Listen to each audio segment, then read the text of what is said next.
ఇప్పుడు కొంతమంది మూర్ఖులు ప్రభుత్వాన్ని భ్రష్టు పట్టించే విధంగా బదనాం చేసే విధంగా ఆలోచన చేస్తూ స్వేచ్ఛను హరిస్తూ వ్యక్తిగతమైనటువంటి అంశాల పట్ల మాట్లాడుతూ ఉన్నారు.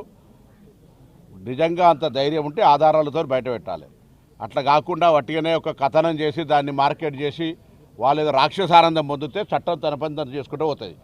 దాని మీద ముసలి కన్నీరు గారుస్తున్న వాళ్ళందరినీ అడుగుతా ఉన్నా, మీ కుటుంబాలకో లేతే రాష్ట్రంలో పనిచేస్తున్న మహిళా అధికారులకో లేదా జర్నలిస్టులకో సంబంధించి ఎక్కడైనా అటువంటి అపవాదు మోపి వాళ్ళని అవమానపరిచి వాళ్ళ వ్యక్తిగత ప్రతిష్టకు భంగం కలిగి వారికి సంబంధించినటువంటి కీర్తిని వాళ్ళకు సంబంధించినటువంటి అంశాల లోపల నష్టం కలిగజేస్తే చట్టం చూస్తూ ఊరుకుంటుందని ఎట్లా అనుకుంటారు? తప్పు కదా.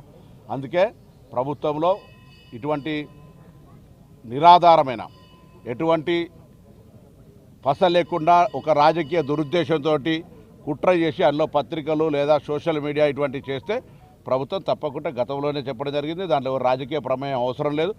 ప్రభుత్వం తప్పకుండా చట్టంలో ఉన్నటువంటి పరిధి ప్రకారంగా కఠిన చర్యలు తీసుకోబడతాయి.